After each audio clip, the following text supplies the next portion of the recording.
Right now, if someone disappears, a system activates. Alerts go out. Databases update. Photographs circulate instantly across thousands of miles. Trained investigators with forensic tools, surveillance footage, and digital records begin building a picture of where someone was and where they might have gone. The infrastructure for finding missing people is vast, interconnected, and largely invisible until the moment it is needed. None of that existed for most of human history. For most of the time, humans have lived in organized societies, which is to say, for almost all of it. There were no police forces, no missing persons databases, no alert systems, no forensic techniques, no centralized authority whose job it was to find the lost. And yet people disappeared then as they disappear now. Children wandered away from camps. Travelers failed to arrive. People were taken. People fled. People got lost in landscapes that had no maps and no landmarks a stranger could read. So how did they find them? The answer reveals something fundamental about how human communities actually worked before institutions replaced the functions that communities themselves once performed. The first and most important mechanism was simply that everyone knew everyone. This sounds obvious until you think about what it actually meant in practice. In a community of 50 to 200 people, which describes the vast majority of human social groups for most of prehistory and much of recorded history, every face was known, every voice was known, every habitual route, every relationship, every conflict, every reason someone might leave or be taken was known by people who had lived alongside that person for years or decades. The community itself was the database, and it was a remarkably good one. When someone went missing in a small community, the investigation that followed was not conducted by specialists. It was conducted by everyone who knew the person, who saw them last, where they said they were going, who they had argued with recently,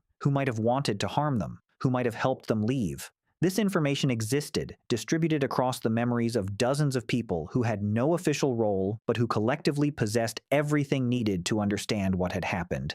In many cases, the missing person was found within hours simply because enough people who knew them well enough were looking. Tracking was a genuine skill, and in many communities, a highly developed one. For hunter-gatherer groups and early pastoral societies, the ability to read the landscape, to follow a trail of bent grass, disturbed soil, broken twigs, footprints, the direction an animal had moved, was not a specialist's skill. It was a general competency that members of the community developed from childhood. A person leaving a camp on foot left a trail that skilled trackers could follow across significant distances and across time. Sand trackers in southern Africa, whose methods have been studied by researchers, can follow a trail days old across hard terrain with a precision that continues to impress forensic professionals who have studied their techniques. When someone went missing, the trackers went out, and they were often very good at their job. The social network was the alert system. Before communications technology, information traveled through people. A missing child in a medieval village was known across the entire village within minutes, not through any formal mechanism, but because people talked constantly, and news traveled fast through tight social networks. The village responded as a single coordinated body. People fanned out. The roads leading away from the village were checked. The wells, the riverbanks, the places children were known to play. The homes of people the missing person was known to visit. The same mechanism operated at larger scales through travelers and merchants. A missing person's description, height, build, distinctive features, what they were wearing, was shared with anyone passing through. Traders who moved between towns carried not just goods, but information. A missing person who had been seen 3 towns away, moving in a particular direction, could be tracked through this network of distributed human observers with surprising effectiveness. Reward systems were ancient and widespread. The posting of rewards for missing persons, or for runaway servants, enslaved people, and debtors in less morally comfortable historical contexts, appears in records going back to ancient Egypt and Rome. The economic incentive mobilized a network of observers far beyond the immediate community. Innkeepers, toll collectors, harbor masters, market traders, people who saw large numbers of travelers and would have otherwise had no particular reason to pay attention to any individual, became active searchers when a reward was involved. The posted notice was an ancient technology. Handwritten descriptions affixed to walls in public spaces, read aloud in markets and at church gatherings, distributed through merchant networks. The Romans had a reasonably sophisticated version of this system for tracking missing persons, runaway enslaved people, and wanted criminals. Medieval European towns used church networks to circulate information. The priest who announced a missing child to his congregation connected the search to every community that same priest or his colleagues served. In many cultures, the search for missing people had explicit legal and community structures around it. Anglo-Saxon England had the hue and cry, a legal obligation on every member of a community to join the pursuit of a fleeing criminal or assist in the search for a missing person when the alarm was raised. Refusing to join the hue and cry was itself an offense. The obligation was total and immediate. When the alarm went up, the community mobilized as a single unit by law, not by choice.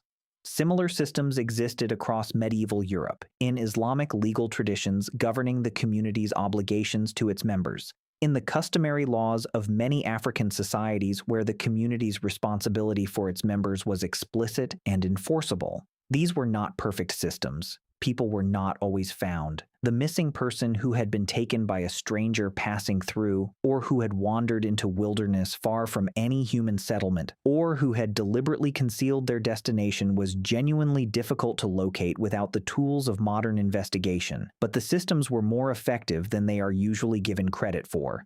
The reason is that they operated in a fundamentally different information environment from the one we inhabit now.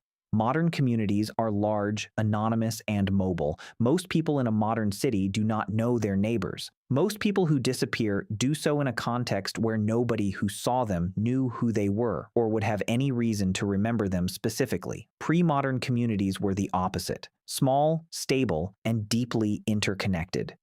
The stranger in the village was noticed. The person who left on a road at dawn was seen by the people who were awake at dawn and who knew every other person who used that road.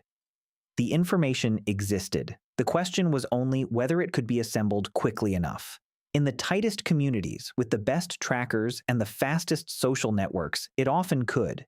What replaced these systems was not strictly an improvement in all dimensions. Modern policing and modern communications technology extended the reach of the search dramatically. A missing person can now be found thousands of miles from home in a way that was genuinely impossible before. But the depth of community knowledge that made local searches so effective was lost in the same process that made communities large and anonymous. The database that everyone carried in their heads, built from years of daily proximity to the same people, does not have a digital equivalent that works the same way. The trackers who could follow a 3-day-old trail across hard ground are almost gone. The community that could mobilize within minutes because everyone knew everyone and everyone's business no longer exists in most of the world. What replaced them is better in some ways. In others, something was genuinely lost.